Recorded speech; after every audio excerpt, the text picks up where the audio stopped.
देश की राजधानी दिल्ली में इस वक्त स्वास्थ्य व्यवस्था चरमरा गई है। राजस्थान के कई कोविड अस्पतालों में ऑक्सीजन की किल्लत है। दिल्ली के डिप्टी सीएम मनीष सिसोदिया ने मीडिया को बताया है कि शहर के कई अस्पतालों में ऑक्सीजन पूरी तरह खत्म हो गई है।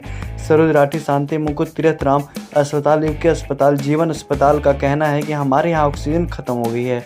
हम जैसे जैसे उन्हें ऑक्सीजन सिलेंडर देने की कोशिश कर रहे हैं। वहीं दिल्ली के उप मुख्यमंत्री मनीष सिसोदिया ने यह भी कहा है कि केंद्र सरकार ने दिल्ली का ऑक्सीजन का आवंटन बढ़ा दिया है, तो हरियाणा और उत्तर प्रदेश की सरकारें इस तरह का व्यवहार क्यों कर रही है। और जैसे दिल्ली का उत्तर प्रदेश और हरियाणा से झगड़ा है, उन्होंने कहा है कि दिल्ली का ऑक्सीजन संकट के पीछे प्रमुख कारण हरियाणा यूपी द्वारा ऑक्सीजन के लिए जंगल राज है।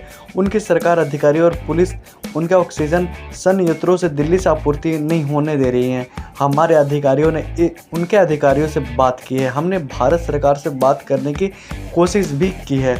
वहीं कोरोना वायरस के बढ़ते मामलों के कारण ऑक्सीजन की किल्लत के बीच दिल्ली के मुख्यमंत्री अरविंद केजरीवाल ने बृहस्पतिवार को कहा है कि आपूर्ति बढ़ाने के लिए ऑक्सीजन की खेप विमानों से लाने के प्रयास चल रहे हैं।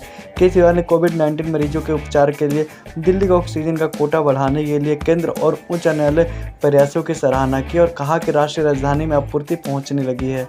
वहीं उन्होंने यही बतलाया है कि दिल्ली का ऑक्सीजन की बढ़ाई गई मात्रा में से अधिकतर हिस्से की आपूर्ति ओडिशा से होनी है और सैकड़ों किलोमीटर की दूरी के कारण दिल्ली सरकार समय बचाने के लिए विमान से इसकी आपूर्ति किए जाने पर विचार कर रही है। केजरीवाल ने यह भी बताया है कि दिल्ली के लिए चिकित्सा ऑक्सीजन की रोजाना की मात्रा 378 मीट्रिक टन निर्धारित थी, जिसे बढ़कर 480 मीट्रिक टन कर दी गई है और इसके लिए उन्होंने केंद्र का शुक्रिया अदा किया है। साथ ही कहा यह भी है कि अनुमान के मुताबिक दिल्ली को रोज 700 मीट्रिक टन ऑक्सीजन की ज़रूरत हो सकती है।